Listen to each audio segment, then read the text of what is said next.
Welcome to Davis kitchen. இன்றைக்கி நம்ம Davis கிச்சனில் ஒரு சிம்பிளாக ஒரு டிஃபன் சாம்பார் ரெசிபி தாங்க நம்ம பார்க்க போகிறோம். வீட்டில் காய் ஒன்றும் இல்லைன்னா பரவாயில்ல, ரொம்ப சிம்பிளாக இந்த தோசைக்கு, இட்லிக்கு, சாதத்துக்கு மேட்சாக இந்த சாம்பார் ரொம்ப டேஸ்ட்டாக அருமையாக இருக்குங்க.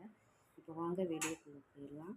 வீடியோக்குள்ளே போகிறதுக்கு முன்னாடி டேவிஸ் கிச்சனை சப்ஸ்கிரைப் பண்ணுங்கள், சப்போர்ட்டு பண்ணுங்கள். நிறையா லஞ்ச் பாக்ஸ் ரெசிபிஸ் போட்டிருக்கேன், லஞ்ச் காம்போலாம் போட்டிருக்கேன், போய் பாருங்கள், ரொம்ப யூஸ்ஃபுல்லாக இருக்குங்க. இப்போ வாங்க நம்ம இந்த இட்லிக்கு, தோசைக்கெலாம், சாதத்துக்கும் மேட்ச் ஆகிற மாதிரி டிஃபன் சாம்பார் எப்படின்னு நம்ம பார்க்கலாம். அருமையாக இருக்குங்க, ஊற்றி சாப்பிட்டுக்கிட்டே இருப்பீங்க. பருப்பு 100 துவரம் பருப்பு கழுவிட்டு நல்லா ஊற வச்சு எடுத்துருக்கேன் ஒரு 15 நிமிஷமாக. இப்போ அதை குக்கரில் சேர்த்துக்கோங்க.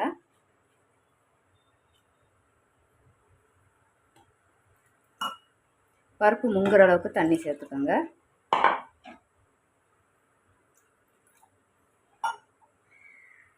இப்போ இதை மூடி போட்டு பருப்பு வேக வச்சு எடுத்துக்கோங்க.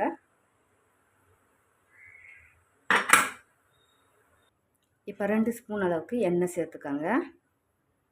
எண்ணெய் காஞ்சதும் 1 ஸ்பூன் கடுகு, 1/2 ஸ்பூன் வெந்தயம், 1/4 டீஸ்பூன் ஜீரகம்.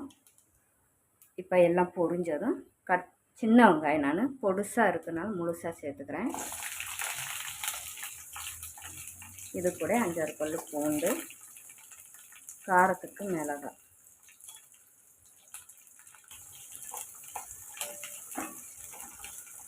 இது கூட மீடியம் சைஸில் தக்காளி கட் பண்ணி வச்சுருக்கேன், அதையும் சேர்த்துக்கோங்க. தேவையான அளவுக்கு உப்பு.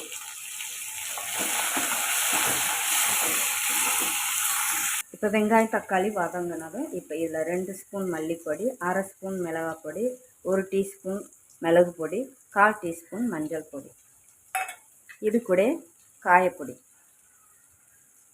சேர்த்துட்டு கலந்து விட்டுக்கோங்க. பொடி எல்லாம் வதக்கணும். நான் பருப்பு எடுத்து நல்லா கடைஞ்சி வச்சுருக்கேன். இப்போ அதையும் நம்ம சேர்த்துக்கலாம்.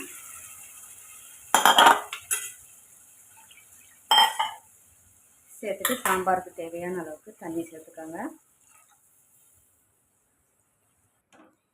இப்போ இதை நம்ம கலந்து விட்டுக்கலாம். கலந்து விட்டுட்டு இப்போ 1/2 நெல்லிக்காய் சைஸ் அளவுக்கு நான் புளி எடுத்து கரைச்சி வச்சுருக்கேன், அதையும் சேர்த்துக்கோங்க.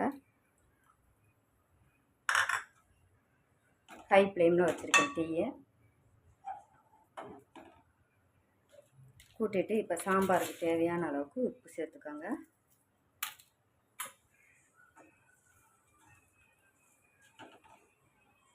இது கொதிக்கட்டும் ஒரு 2 நிமிஷம்.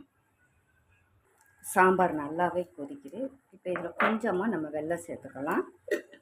சேர்த்துட்டு இப்போ 2 நிமிஷம் சிம்மில் போட்டுக்கலாம்.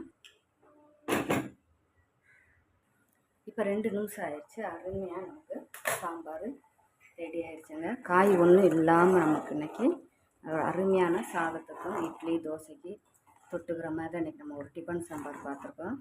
ரொம்ப டேஸ்ட்டாக அருமையாக இருக்குங்க. காய் ஒன்றுமே இல்லைன்னா இந்த மாதிரி ஒரு சின்ன வெங்காயம் வச்சு இந்த மாதிரி சாம்பார் வச்சு இட்லி தோசைக்கு சாதத்துக்குமே நம்ம வச்சுக்கலாங்க. இந்த ரெசிபி ரொம்ப யூஸ்ஃபுல்லாக இருக்குங்க.